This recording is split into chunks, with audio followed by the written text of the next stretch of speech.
Welcome back to the channel, everybody. Row of Gilead here with a little bit of a different video today. Today we're going to be talking about what I feel is the last new player hurdle that Scopely and Boundless need to address to really make the new player experience completely incredible for Marvel Strike Force. Now, this is going to be a video with some criticism, but we're going to keep it constructive. We're not going to get super negative about it, and we're going to offer some potential solutions so that Scopely and Boundless and Marvel Strike Force can keep their bottleneck and spender engagement without hurting or continuing to hurt the new to beginner player experience. So what I first wanted to call this video was the worst 10 levels or worst 15 levels in Marvel Strike Force. And instead I decided we needed to take a more positive bent to it. So what we're going to talk about today, we're going to talk about what I think is the worst 10 to 15 levels in Marvel Strike Force and why that this bottleneck is hurting the beginner and new player experience, and what kind of solutions we can come up with about it. So if this is something you're interested in, stay tuned.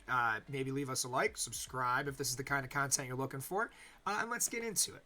So starting off, we got to talk about the elephant in the room. What are these 10 to 15 levels that are just absolutely atrocious in the game as a free-to-play or a new player? And the easy, quick answer to that is level 50 to 60 or 65, depending on your level of spending. And I have the Time Heist bundles up here for a reason, because I wanted to show you guys that there's one for level 50, and there's one for level 65. And I do not think that is by accident. I am more than certain that that is by design. Games need to make money. They know what their crunches and their bottlenecks are, and they know how to monetize it. Now, if you're a fan of the channel, if you've watched our videos and our live streams before, you know I'm not a huge fan of the Time Heist bundle, and this is making me even less of a fan of it, but I think that we can use this as a talking point for some constructive criticism and some building of positive feedback and criticism for Scopely. So let's talk about their wins recently first to understand why this actually is such a negative pain point. So in the last 3 months, since November, they have made it incredibly easy to farm character shards.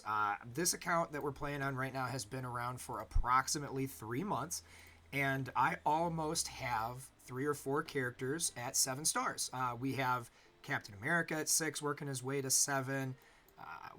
It's mostly Wave 1 Avengers, to be honest, because we're working on our Doc Ock unlock. But, we've got Black Widow almost halfway to 6. I want to say my Hawkeye, wherever he's at, Hawkeye's working his way to 7. So we've got these characters that are much more easy to farm now, and that causes problems in good ways. It's positive problems to have, because what we're finding now is the content is not coming quick enough to compare to our rosters and the things we want to do. And this is a good problem to have, but the problem that it causes is that when new players see that all of this content is gated behind level 60 or higher, such as Cosmic Crucible, the Epic Campaigns, right? We have almost enough characters to start working on our Kestrel in Dark Dimension 1, but we've got 7 more levels to go. Right? And that feels bad. It feels really bad, especially when the grind from level 1 to level 50, if you're playing really hardcore and it's like your second account and you really know how to do things efficiently, you can get to level 50 in about 2.5 to 4 weeks, depending on your level of engagement. If you get yourself into a good alliance, right? You can blow through those first 50 levels very, very quickly. Very, very quickly. Again, this account has been treated very casually. It's missed its streaks a few times. It's not in a good alliance. It's been around for 3 months. And I hit 50 very fast. I hit 50 in about the first month, and it's taken me 2 months, and I've dropped multiple times trying to get to 60. And this is the second account. I've gotten through this in about a year. So as far as that goes, we made this on about the 1-year anniversary of our main account on the channel, and this was even worse back when I did it the first time. Both times I've gone from 50 to 60 have made me not want to engage as heavily in this game. And I think there's a lot of factors. Some of it is engagement. some of it is the type of engagement I'm putting into the game, and other parts are just tedium because I have experience. And I'm going to try to keep those criticisms out of this as much as possible, because this is going to be my second time working through this stopgap or bottleneck or whatever you want to call it. So I'm going to be a little extra jaded because it wasn't fun the first time, and it's not fun this time, though I will give Scopely some credit. It is easier this time. So some things to talk about. The biggest glaring issue is that from 50 to 60, you are only unlocking one new game mode in the form of the ISO 8 campaigns, which is huge. And it does add a lot of experience, but the problem is that the levels start exponentially getting harder and harder. And eventually it takes months and months to get, 5-10 levels. It took me a year to get to max level in this game. Actually, a little over a year from a brand new player perspective. So it does take a good chunk of time to get through these levels. And that starts at level 50. Now, I'm not necessarily saying that that's not okay. I've played games where the grind is king, whether they're mobile or console or MMOs, for years and years and years. I'm not upset about the grind. I'm upset about how boring the grind is during this time period, because the only thing you really have to do is raids, blitzing, campaign nodes. Now, campaign nodes are crazy easy at this point, right? Especially with the fast farmability of new characters, or characters that you're finding on these nodes, rather. They're not new characters, but they come so quickly now that you don't necessarily need to spend tons of time to get a character to 5-6 stars, which is going to be very usable for you. And the problem that creates is a lot of the characters in those early nodes aren't great. You have your Wave 1 Avengers, you have your Sinister Six, there's some Wakandans. They just reworked Venom, and he is at level 58. We just got to him on this account, actually, in Nexus campaign chapter 6. So there's not a lot of characters to grind that are worthwhile. There's a lot of minions. There's a lot of, old characters that aren't helping your roster. So if you're playing smart, you're not really getting a lot out of the campaigns in this time. You're getting your stars, you're getting your gear, you're getting into it, bing, bang, boom, you're done. You're not spending a lot of time playing the game that way, right? And that's what they want, is engagement. Now, that means that you're engaging most heavily in Blitz and raids. Now, while this is fine, most of the time you're going to be punching down as a newer player if you're not getting grandfathered into an end game alliance. If you're starting with more beginners around your level, or even people just slightly more advanced, if you have a decent raid team like Rebirth or Invaders, which are pretty easy to get early on in the game at this point, they pretty much give them away every other month, you're going to be in a pretty good spot to get through Ultimus 4, 5, 6, maybe even 7 at this point at level 58, because the raid bonuses for your teams. And you're not really engaging in those. You're just putting it down and hitting auto. And Blitz is kind of the same way. And I feel that instead of just kind of expecting people to suck it up and, just get that nose to the grindstone, I feel like there's a lot of things they could do by simply adjusting and moving how they approach some of these game modes to keep players more involved in this gap of time where you need to just grind it out. There's just not a lot for you to do. And so that being said, some stats that you need to know about why this is painful. Because you cannot sim blitzes until you hit level 60. So pretty much the end of this super hard grind. Some people might say it goes to 65, but you unlock enough starting at level 60 to get you back into the engagement and wasting less time, for lack of a better term. So you get sim blitzes at 60, sim raids at 62, your epic campaigns at 65, Cosmic Crucible at 60, and the real-time arena at 64. You also get a Cosmic Chapter 3 campaign at 59, and you get your ISOs at 55. So I know I threw a lot of numbers at you out of order, but essentially what you need to know is every about 5 to 7 levels you're going to get a game mode, but when 5 to 7 levels takes a month to 2 months and you're only getting one new game mode, and you're not getting any more quality engagement, that's kind of a bummer, right? Like, you're not... I don't want to seem like I'm hating on Blitz too hard. That's an important thing, too, because Blitz is a viable game mode to test out new teams in a way. And I think the issue with Blitz is that it's not really a good testing ground because the AI isn't that great. Your teams aren't going to necessarily have real world implications. Like, you're not going to always be able to find the counter that you're trying to test in Blitz against a team. So, it's fun while you're unlocking new characters and learning how they work, but it quickly becomes tedious when you have to do 15 to 20 plus Blitz runs at 2 minutes apiece because you can't sim them. So now you're spending an hour of your life just killing your phone battery, having your phone on auto, just so you can get your daily stuff done. And that feels really bad. And the fact that you have to wait to 60 to start simming it is painful. So some things I want to talk about are just kind of how they can rearrange some of these unlockable game modes to maybe benefit the early game community a bit more and keep engagement more involved. So first I want to say I think ISOs at 55 is okay. It's not too bad of a grind to go from 50 to 55. It can take a week or two if you're not really as super engaged. But then the ISOs do add a lot of experience. They add a lot of depth to the roster and your customization for your characters. So I think that's okay where it is. That's a good goal to strive for about half to a third of the way through this level grind. I think that can stay where it is. What I do think they need to move, and this might be met with some shock and awe, but I think what they need to do is they need to take that real-time arena game mode that's at level 64 that no one really plays anymore. Sorry, not sorry. That's a fact. There are a handful of people that are diehards about it, a couple thousand throughout the community, but the vast majority of us either don't ever engage in real-time arena or very seldomly engage in real-time arena, and I think that's a shame. It's there. It's still a fleshed out mode. It still works. It needs some matchmaking help, but I feel like if people were more engaged with it, that matchmaking would be a lot easier. Yeah, you wouldn't get the huge disparity in power that you see when you join a real-time arena match right now. And what I think they need to do, take real-time arena, put it at level 50, and let it award Blitz currency. Okay?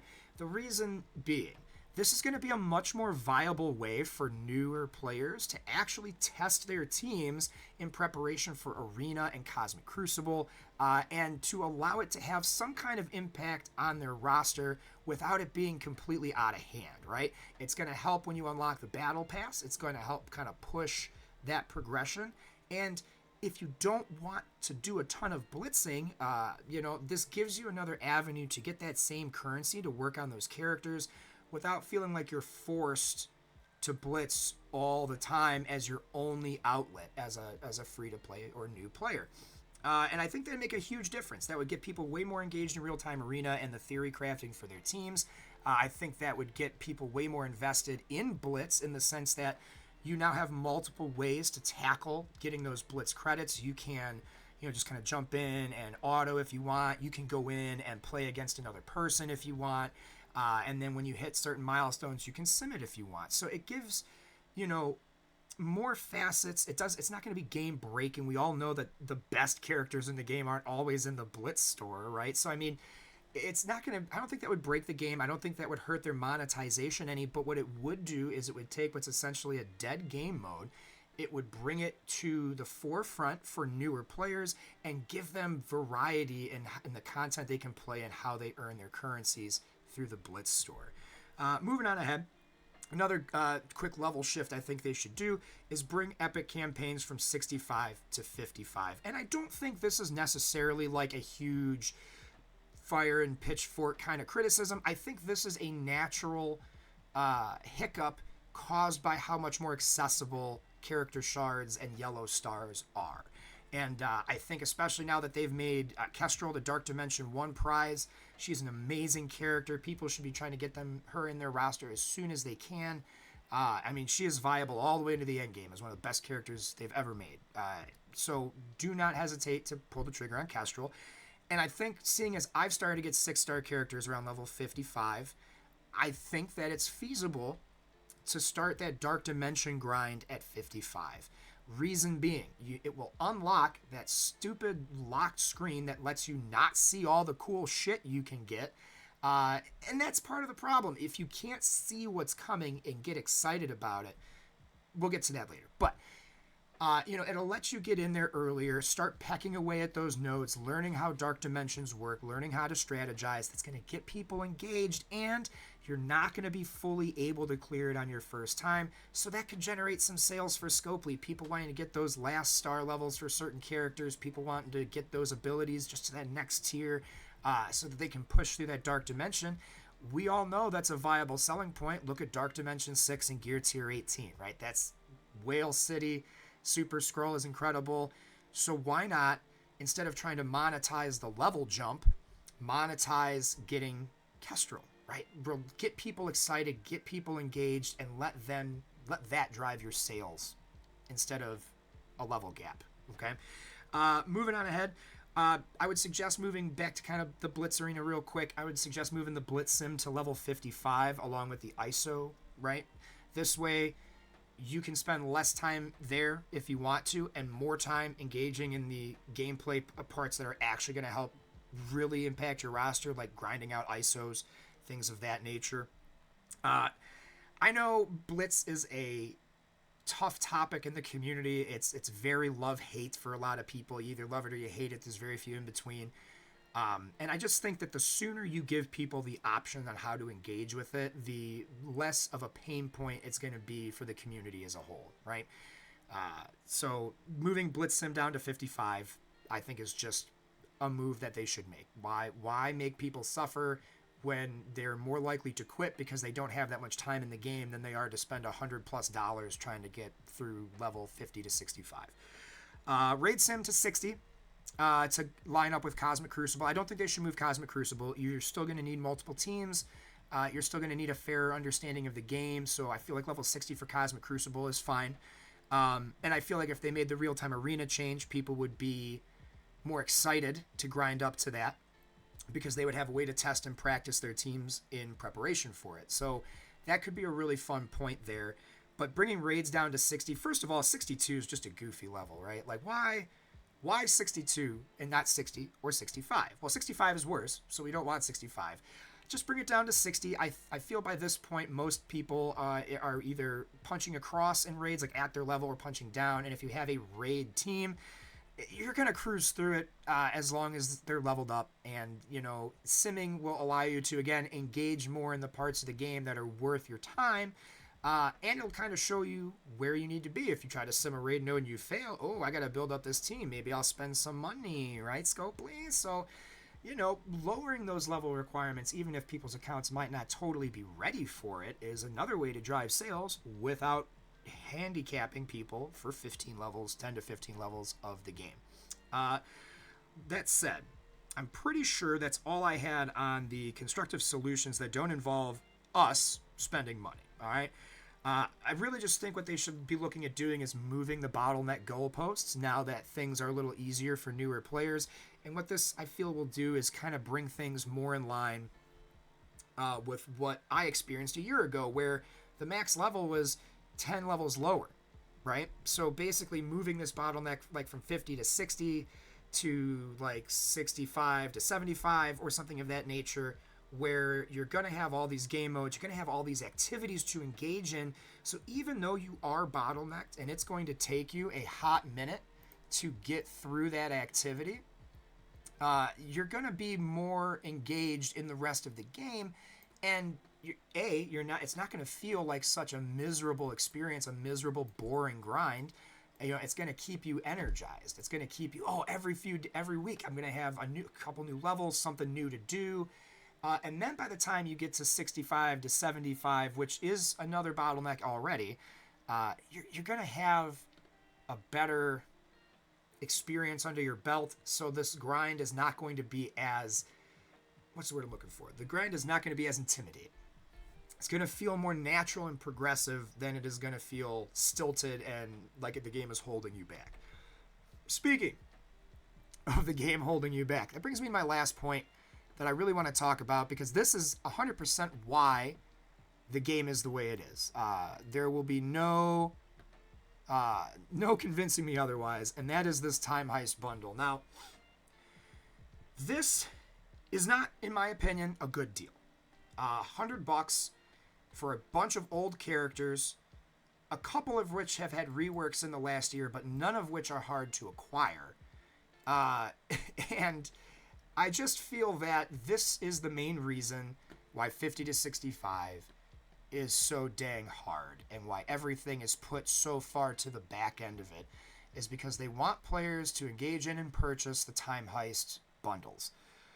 And the problem I have with that is, in the general consensus, the Time Heist bundles, unless you are a major spender and you don't care about dropping, 5 figures on a mobile game in a year, you have this kind of expendable income, this is not a viable solution for the vast majority of new players. At least not at the $100 price point. Now, the Time Heist bundle, in fairness, has good things in it. The whole of it is not terrible. But what makes it really hard to stomach is knowing that you kind of have to buy every tier in order, and that the most current tier doesn't contain all the stuff from the tiers before it, okay? So for $100, this is all I'm getting, right? I'm getting this stuff down here, which they sell this for $2. They sell stuff like this all the time. Ooh, that's a lot. But so this is maybe like all this gear and catalyst stuff right here. This is maybe like $10, okay? This ISO stuff is maybe another $10, okay? So that's $20, and then the money and the training mats here are really the only thing worth any money, because they've just, with the release of Diamond Stars, pretty much negated all of this currency here for the 4 or 5, red stars and the shop unlocks. This stuff is all crazy devalued. So really the only real value you're getting out of this is this 20 million, these 50 training orbs, and this 2000 ISO 8 campaign energy. That's most of your value as far as this stuff is concerned. Now, they do try selling 20 million for $70, $80, $100 all the time. So if that is your mentality, that you will spend $100 on 20 million gold, then this is going to seem like a good deal to you. But for the rest of us that live in the real world, that's not a good deal. That's not. Especially since if I want to get to this tier, I have to buy this tier, and this tier, and this tier. Individually. That's a lot of money for your average person as a beginner who has just started playing this game, and as we have already established, probably gets here in about a month. Okay? So, what I think needs to happen.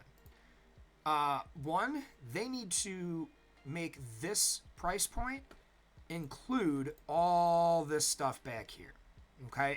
If you did not buy this to get to that level, whatever tier you are closest to needs to give you everything before it.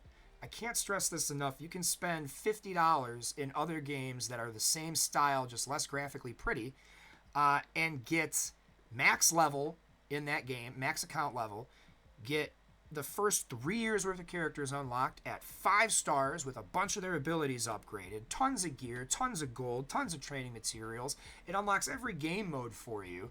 And then you come to Marvel Strike Force, and just to get through one bottleneck is $100, and you get mostly crappy characters and okay extra rewards.